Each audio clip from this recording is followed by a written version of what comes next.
बिस्मिल्लाहिर्रहमानिर्रहीम। अस्सलामु अलैकुम नाज़रीन। इस्लामी साल का आगाज़ ही एक ऐसे महीने से होता है जिसके ज़रिए एक ख़ास पैगाम हमारे तक पूरी उम्मत मुस्लिमा तक जाता है। वो अज़ीम दास्तान अहले बैत अतहार अलैहिस्सलाम की अज़ीम कुर्बानियों का मैसेज है हम तक, जो उन्होंने अपनी जान, सब्र, इस्तिक़ामत हर तरह से हम तक एक मैसेज पहुंचाया।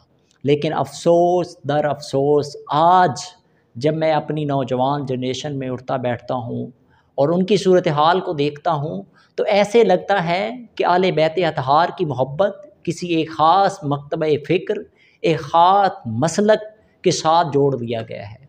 जो कोई अपनी मोहब्बत, अपनी अक़ीदत का इज़हार करता है तो ऐसे समझा जाता है जैसे वो कोई एक ख़ास मकतब फ़िक्र का कोई पहलू अपनी ज़िंदगी में अपना रहा है।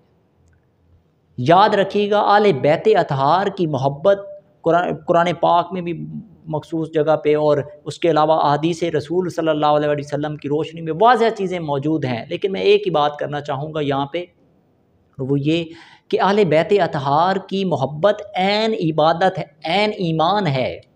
अहले बैत अतहार की मोहब्बत इंसान के लिए, एक मुसलमान के लिए ऐन ईमान है। इससे तो कोई आगे पीछे चीज़ हो ही नहीं सकती। जिसके पास ईमान नहीं है उसका तो फिर कुछ नहीं किया जा सकता। मैं अपनी सूरत हाल जब देखता हूँ और आज की नौजवान नस्ल जो अभी हमारे बाद की नौजवान नस्ल है उसको जब देखता हूँ तो मुझे याद आता है अपना वक्त कि जैसे ही मुहर्रम शुरू होता था तो मुझे आज भी याद पड़ता है, माँ बाप घर में ड्रामा, ये आप मुख्तलिफ़ टीवी चैनल्स माशाल्लाह आज भी कुछ ऐसे चैनल्स हैं जिनके लोगोज़ ब्लैक हो जाते हैं, जिनकी ट्यून्स साइलेंट हो जाती हैं। तो मैं उस वक्त में अपनी बात बता रहा हूँ कि उस वक्त जब हम बचपन में होते थे, हमारे हमारे फैमिली घरों का माहौल, तो हमें कहा जाता था मुस्कुराना, हंसना भी नहीं है, कहका लगा के मुस्कुराने की कोशिश करना, मुस्कुराना भी नहीं, कोई नई चीज़ नहीं ख़रीदनी, कोई ऐसा काम नहीं करना जो उनकी अदब और उस चीज़ से मावरा हट के हो। कोई इबादत तो नहीं थी, कोई हुक्म तो नहीं आया, लेकिन एक मोहब्बत थी, एक अक़ीदत थी, एक एहतराम था अहले बैत अतहार की मोहब्बत के साथ। जो देखे कितना दर्दनाक, कर्बनाक वाक़या हुआ, हम इंसान के रोंगटे खड़े हो जाते हैं। इंसान अगर उसमें थोड़ा-सा अपने अक्ल शऊर से सोचे कि उन्होंने क्या-क्या कुर्बानियाँ दी और कितना बड़ा ज़ुल्म हुआ, तो हम हैरान होंगे। हम उस चीज़ को महसूस करें, उस दर्द को, उस कर्ब को। हमारा जितना जिसके साथ रिलेशन होता है ना, जितना जिसके साथ मोहब्बत, अक़ीदत, उसके साथ पुख्तगी, क़ल्बी ताल्लुक़ होगा, इतना ही उसका दर्द हमें अपना दर्द महसूस होगा, इतनी ही उसकी तकलीफ़ हमें अपनी तकलीफ़ महसूस होगी। आप ज़रा अंदाज़ा लगाएँ, आले रसूल सल्लल्लाहु अलैहि वसल्लम, हज़ूर पाक सल्लल्लाहु अलैहि वसल्लम की ज़ात क्या आलम होगा, क्या हालत होगी जब दास्तान करबला रक़म की जा रही हो। तो आज जब इस दास्तान, इस वाक़े को पढ़ते हैं और एक तरफ आज अलमिया जो हमारी सोसाइटी माशरे में नौजवान, ऐसे लगता है उनको एक वाक़या, एक कहानी लगती है।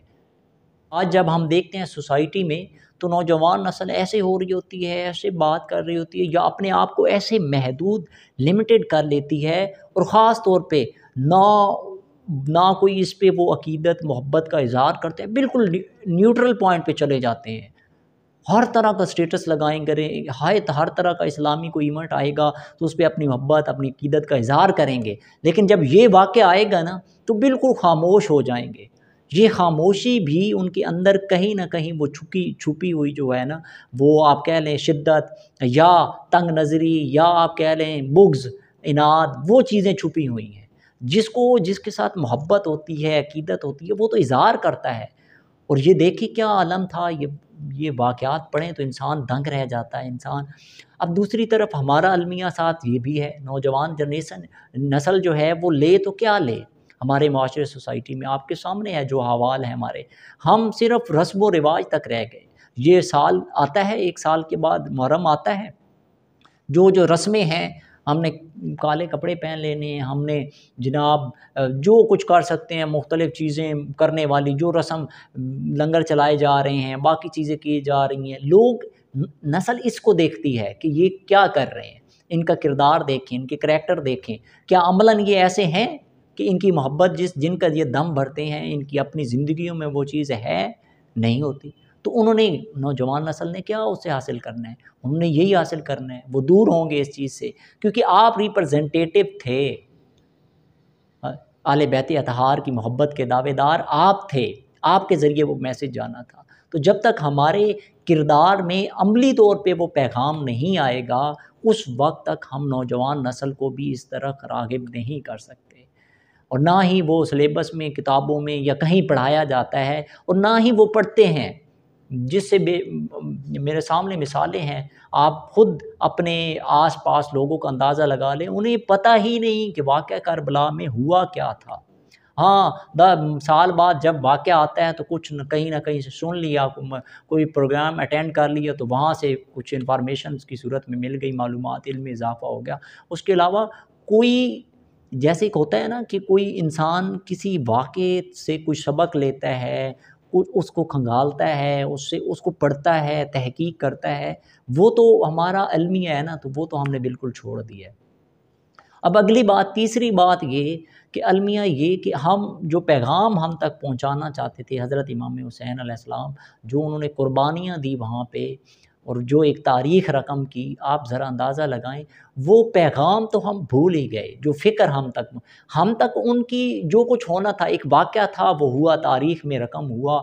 आज हम उनकी अक़ीदत, मोहब्बत, हर चीज़ का दम भरते हैं, लेकिन उन्होंने जो फ़िक्र और जो पैगाम हम तक पहुँचाया, हमने उसको अपनी ज़िंदगी तक कहाँ नाफ़िज़ किया। आप आज अपने दौर की बात कर लें, अपने दौर में देख लें जो हालात चल रहे हैं। आज के दौर पे ही बात करें, हर दौर अपने साथ लाता है एक यज़ीद, हर दौर में रहेगी ज़रूरत हुसैन की। आज भी हुसैन की उस फ़िक्र की ज़रूरत है, ये दौर भी यज़ीदियत का दौर है। यज़ीदियत क्या है? हुसैनियत क्या है? आपके सामने है। यज़ीदियत, हुसैन, एक हुसैन था, एक तरफ यज़ीद था।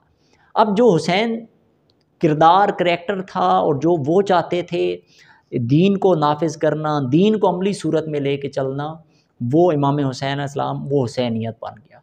और जो इधर यज़ीद चाहता था बुराई, हर तरह की गंदगी, हर तरह की गलाज़त और हर तरह का गंदा काम वो करता था, और वो इस्लाम के वो दायरे और उन चीज़ों से निकल के हर चीज़ को वो कहता था, मैं अपनी मर्ज़ी से जो मर्ज़ी करूँ, किसी की माँ बहन बेटी उठा लूँ, शराब पीऊँ, ज़िना करूँ, जो मर्ज़ी मेरे दिल में जो आए मैं करूँ, आप बेशक इबादत करें। था क्या फ़र्क यही था, वो फिर जो इसकी फ़िक्र थी यज़ीद की, और जो इमाम हुसैन अलैहिस्सलाम की फ़िक्र थी। अब दो तरह के अफ़कार चल रहे हैं, और दोनों अपोज़िट हैं, दोनों मुकाबिल हैं। एक तरफ रोशनी, एक तरफ अंधेरा, एक तरफ बुराई, एक तरफ अच्छाई। तो अब हमें अडॉप्ट करना है कि हम क्या करते हैं। आज हम अपने किरदारों में झाँक के देखें, हम खुद ही मुसलमान दावेदार हैं, तो हमारे किरदार क्या हैं, आपके सामने हैं।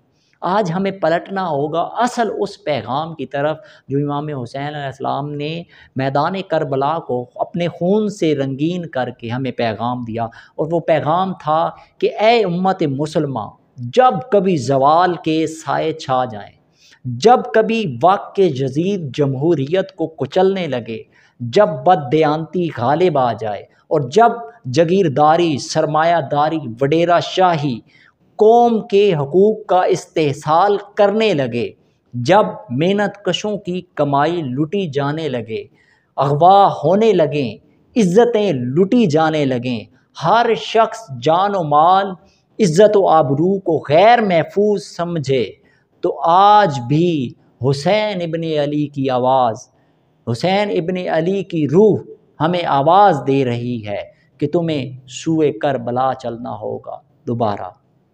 तब जाके आज के यज़ीद और आज की यज़ीदियत का हम आज के दौर की यज़ीदियत और यज़ीद का ख़ात्मा कर सकते हैं, क्योंकि ये दौर भी यज़ीद से कुछ कम नहीं ज़रा, ये दौर भी यज़ीद से कुछ कम नहीं ज़रा, हर वक्त पड़ रही है ज़रूरत हुसैन की, और हर दौर के यज़ीद से बेखौफ कर दिया, हर दौर के यज़ीद से बेखौफ कर दिया, इतनी थी बेमिसाल शहादत हुसैन की।